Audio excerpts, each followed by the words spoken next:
Hi everyone, it's Katt here again, and today we're going to be reviewing a classic and personal favourite of mine, Capcom's Resident Evil 4. Resident Evil 4 is a third-person survival horror shooter which was originally released to the Nintendo GameCube back in 2005. The sixth major installment of the Resi series centres around the outbreak of the Las Plagas virus deep in the heart of Spain. Here, you play as Leon S. Kennedy, a rather tasty STARS agent who's on a secret mission to rescue the US President's daughter, Ashley Graham, from a mildly disturbing religious cult. Throughout your journey, you must fight infected villagers, gross bosses, and the controls. True to the franchise, this game presents plenty of puzzles along with fun combat and very unique enemies. Although true to form in many aspects, this title introduced many new elements to the franchise that would later go on to influence both the Resi series and many other games, even as recently as 2018's God of War. In this review, we'll be looking back on the game and how it holds up today. We'll look at gameplay, narrative, the control system, and maybe some honourable mentions along the way. So grab a cup of tea and join me as we venture into another Umbrella Corporation nightmare. It's no secret that the control system in this game leaves much to be desired. Unfortunately, this is an issue present in a lot of early 2000s titles, as certain standardizations hadn't yet become popular and developers were more experimental in their systems. Originally, I played this game on the Wii, but have since played it on the PS2, PC and PS4. Being honest, I found the PS4 controls the easiest, but it took me a couple of hours of gameplay to adjust to the controls, and still they were somewhat janky. In Resi 4, the camera and movement are both anchored to the left stick, meaning that if you walk in one direction, the camera follows. The right stick provides a quick cam, which you can use to quickly snap the view around corners or around you. Neither are perfect though, which can make boss battles feel clumsy and frustrating rather than scary intense. Sometimes it feels like you're battling the controls more than the enemies, which to me was a bit frustrating at times as I wanted my skill tested rather than my ability to try and turn the camera quick enough to find the enemy.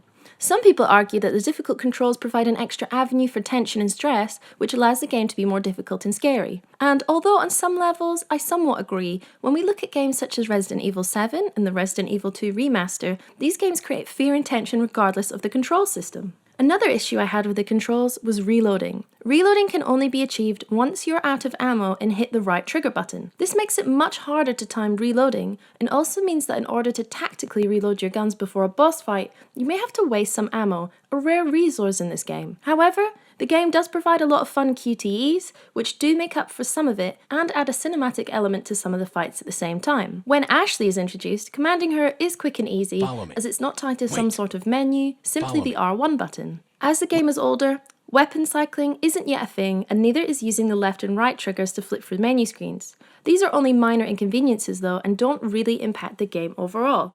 Resident Evil 4 is very Japanese in style, and by that I mean you have the manga-style large eyes, round and panty shots, the Metal Gear Solid thing with the radio, and also grand and over-exaggerated voiceovers and cinematics. The editing and general directorial aspect to this game is quick, hilarious, and captivating.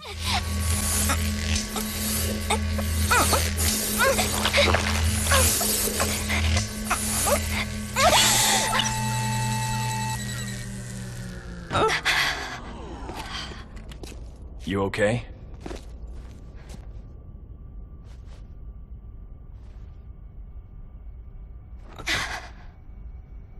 I don't know about you. But I'm feeling 22. Paired with this, we have some really fun moments, such as fighting a mini-boss on a boat, jumping on a chandelier, jumping out of a window, fighting a boss with a dog, etc, etc. Generally, the story is about Leon trying to save Ashley, the president's daughter. It's a typical tale of deceit, suspense, and trying to escape from a cult who've injected you with a crazy virus. Although I found the story less intriguing and mysterious than, say, Resident Evil 7 or the Resi 2 remaster, the random and strange bosses you fight, paired with the fun mechanics, make up for the somewhat lackluster narrative. Don't you think this is a revolutionary way to promulgate one's faith? Sounds more like an alien invasion if you ask me.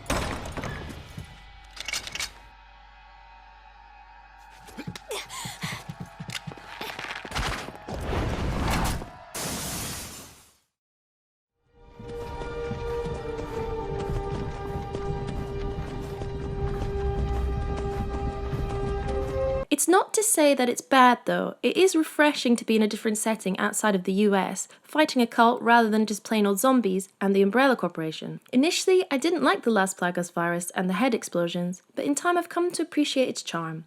I imagine it must be difficult to design a different virus from the T virus and not alienate the game's core audience or change the game too drastically. X gon' give it to you. Wait for you to get it on your own. X gon' deliver to you. One of the most memorable characters from this game, and arguably the series, is the infamous Merchant and his enthusiastic vocal stylings. For some reason, in order to purchase from him, you have to unclip his belt to reveal his rather large stash. But once you do, a whole host of treats and sound bites await you. What are you selling?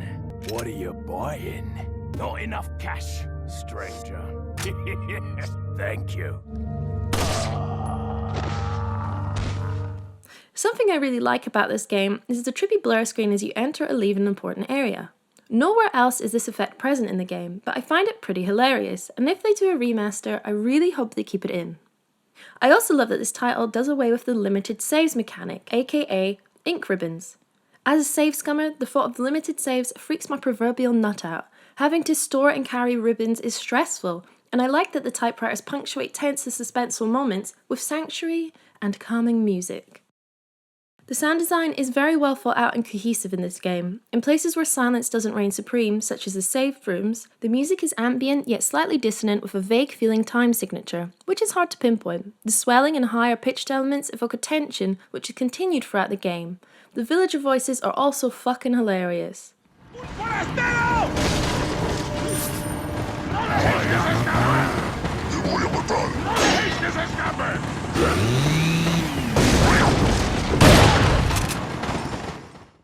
To conclude, Resident Evil 4 is still an incredibly fun, action-packed survival horror shooter. If you can adjust to the control system, a world of viruses, crazy cinematic scenes, and iconic acting waits for you. Personally, out of all of the Resi remasters, this is the one I'm most excited to happen. So please, Capcom, please! I may have bought this game 4 times already, but I'm willing to throw my money at you once more. All in all, I give this game a solid 8 Leon Butts out of 10. Thank you so much for taking the time to watch this video. If you enjoyed it, let me know in the comments below, and if you'd like to see me review anything else, new or old, let me know and I'd love to do it. Thank you so much for watching, and I'll see you next time. Where's everyone going? Bingo? Maybe it won't be so bad. I'm a bad man with the master plan, and the ladies call me Tex.